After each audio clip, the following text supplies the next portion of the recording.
किसानों को एमएसपी की बात हुई? एमएसपी कभी भी बजट में पेश नहीं होता है। बात हुई क्या किसानों को दिया जाएगा? अभी लड़के लड़ रहे हैं बीपीएससी को लेकर, रोजगार सृजन की बात नहीं हुई? क्यों नहीं हुई? फसल बीमा मिलता भी है कि नहीं हमको नहीं तो नहीं मालूम है। ये भी एक लोक लुभावन खेला है, लूट खसोट का रास्ता है। खाली हवा हवाई मलाई मारने के फेर में है, ऊपरे से ऊपर। अरे जनता सब समझ रही है। और एक बात जान लीजिए, बहुत जल्दी बदलाव होने वाला है। ये दिल्ली विधानसभा के इलेक्शन को लेकर किया गया है और उसके बाद वारंट करके उसको पुलिस उठा के भी ले गई। ये है किसानों की दुर्दशा। पैसा जमा देने के बाद भी आप जाइएगा, बनाइएगा वीडियो। पिछले दिनों केंद्रीय वित्त मंत्री निर्मला सीतारमण के तरफ से 2025-26 को लेकर के बजट पेश किया गया और बताया जाता है कि वह बजट पूर्ण रूप से उत्तर प्रदेश के बाद अगर सबसे अधिक राशि आई है तो बिहार में आई है। बिहार में 5 ऐसे बड़े कामों को भी गिनवाया गया। आपको बता दें कि इस मुद्दे पर हमारे साथ बात करने के लिए मौजूद हैं किसान कांग्रेस के प्रदेश संयोजक उपेंद्र तिवारी जी, और इस बजट को लेकर के खास बातचीत हम लोग करने वाले हैं। बातचीत को शुरू किया जाएगा। बहुत बहुत स्वागत है। बहुत बहुत स्वागत है और जनता को भी प्रणाम है, आभार है। और सबसे बड़ी बात है कि लोक लुभावन बजट का मजा लीजिए, पॉकेट भले खाली रहे। मतलब आप लोग इस बजट के समर्थन में नहीं हैं? कैसे समर्थन होगा? कैसे? क्या दिक्कत है इस बजट में? आप अच्छा एक चीज बताइए कि बिहार का धरती बोका है, बिहार की धरती ज्ञानी और विज्ञानियों से भरा हुआ है। आप एक चीज बताइए ना, जो स्लैब आया है, जो बोला जाता मध्यम वर्गीय, हाँ, वो मध्यम वर्गीय कौन है मध्यम वर्गीय? पहले 7 लाख तक था, हाँ, अभी 12 लाख तक हो गया। हाँ, अभी हम लोग जो जिस नेचर में रहते हैं, जिस समाज में रहते हैं, जिस परिस्थितियों गांव में रहते हैं, उसमें एक मास्टर का सैलरी कितना होगा? काट छाट के 30 से 40 हज़ार मिलता है। हाँ। तो पहले भी उतना ही था, तो उससे उनको क्या लाभ होगा? ये जब सबसे ऊपर जो मिडिल क्लास है उनके लिए राहतमंद है। जैसे पुलिस अधिकारी में कुछ लोग हैं, प्रोफेसर हैं, इस टाइप के लोगों को लाभ है। ग्रामीण अंचल को इस बजट से कोई लाभ नहीं है। इसे आप देखिएगा, ध्यान करके देखिएगा, हम कोई गलत नहीं बोल रहे हैं। और 12 लाख पर जीरो नहीं है, 4 लाख के बाद 5% और 10% की बात रही, पूरा पिक्चर खुला नहीं है। और आपको एक बात बता दें मनमीत जी, आप तो बहुत घूम रहे हैं और अच्छे पत्रकारों में भी आते हैं, आपका प्रश्न अच्छा भी रहता है। लेकिन एक बात बताइए कि दिल्ली, हैदराबाद, केरल, ये सब जो टाउन इलाका छोड़ के बाद बाकी वो मिडिल क्लास कहाँ रहता है? सरकार जवाब दे। बरौली का नाम है दूसरा।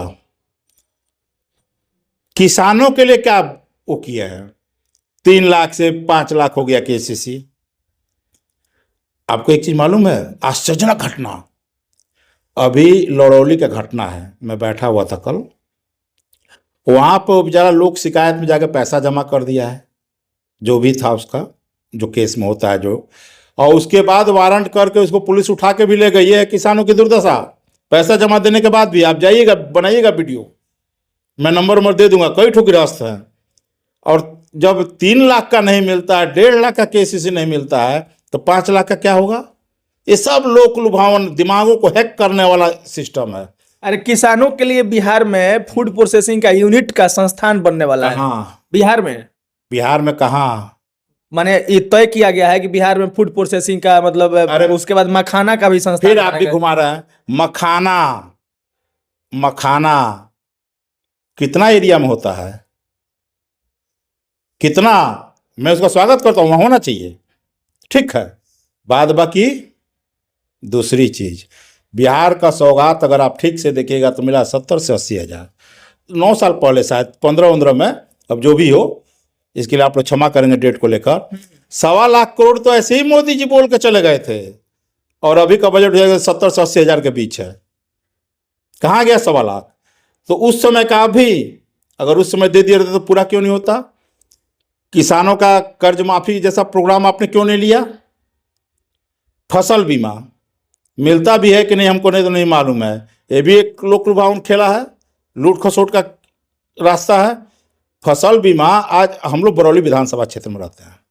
चलिए अभी बिहार की बात छोड़ दीजिए, कितने बाढ़ पीड़ितों को कुछ मिला है, कितने फसल छती वालों को मिला है, एक बार खोज के तो देखिएगा, इसका जवाब तो दे दे, रिकॉर्ड तो दे दे। ऐसा थोड़े है कि माने इस बार जो बजट आया है इसके बाद बिहार के लिए कुछ नहीं, साल भर का बजट है, इसमें किसान के लिए फूड प्रोसेसिंग का यूनिट लगेगा, मिथिला, मखाना के लिए लगेगा, किसान के लिए नहीं उसके लगेगा। बाद शिक्षा के दृष्टि से आईआईटी का विस्तार होगा पटना, उसके बाद से 3 गो एयरपोर्ट बन रहा है, सब कुछ को तो समाहित किया ही गया, फिर अगले साल देखा जाएगा जो वंचित रह जाएगा।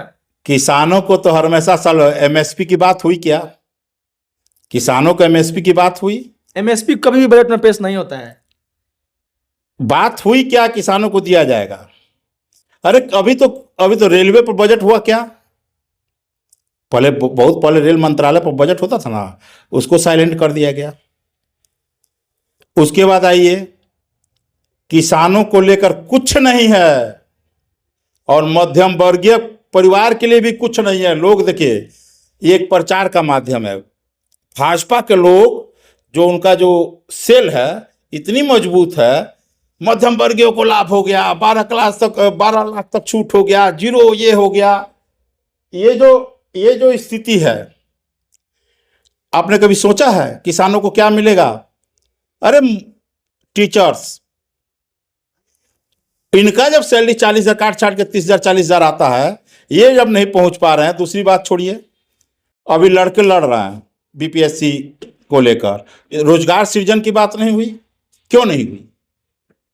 खाली हवाई मलाई मारने के फेर में है, ऊपरे से ऊपर। अरे जनता सब समझ रही है। और एक बात जान लीजिए, बहुत जल्दी बदलाव होने वाला है। ये दिल्ली विधानसभा के इलेक्शन को लेकर किया गया है, ठीक है, 12 लाख तक, उसका मैं स्वागत करता हूं, लेकिन इसका फायदा दिल्ली को मिलेगा, हैदराबाद को मिलेगा। इलेक्शन इसीलिए इस बीच पेश किया गया कि दिल्ली के जो हैं वो खुश हो जाए। लेकिन स्लैब में आप 5% और 10% की बात नहीं सुने होंगे, जीरो। अभी भेद खुला कहाँ है? ये 4-5 दिन के बाद खुलेगा। एक अंतिम सवाल है, 3 गो एयरपोर्ट की बात की गई है, इस बार फिर आपका गोपालगंज सब्या वाला वंचित रह गया। और रोजगार और जो कि आप जो बात कर रहे हैं, 26 जनवरी गणतंत्र दिवस के अवसर पर आरिफ मोहम्मद खान जो बिहार के राज्यपाल हैं, उन्होंने 12 लाख नवसृजित नौकरी की और 25 लाख लोगों को स्वरोजगार करने की बात कही है राज्यपाल ने। अब देखिए, यहाँ का एमपी कौन? एनडीए का नीतीश बाबू के हैं। तो गोपालगंज पिछड़ा है तो नीतीश बाबू बताए हैं। दूसरी बात, हम लोग जिस विधानसभा में आते हैं वहां के विधायक कौन? एनडीए। अरे यहाँ ट्रेन नहीं रुकती है भाई पूरे विधानसभा में। कभी उन्होंने आवाज उठाई? कितने लोग हैं जो जहाज का सफर करते हैं? कितने लोग हैं? अरे भाई हमें ट्रेनें दे दो, बसें दे दो, उसी में सुविधा दे दो, किसानी उतना तो दे दो। यहाँ ट्रेन नहीं रुकती है, हम लोग बात कर रहे हैं प्लेन की। आश्चर्य की बात है, कहाँ लोगों का दिमाग गया? तो दिमाग अब हैक करने वाला बुद्धि नहीं चलेगा। और एक बात जान लीजिएगा, जो राजा कमजोर होता है वही धर्म और जात की बात करता है। ये कमजोरी का निशानी है मोदी सरकार की।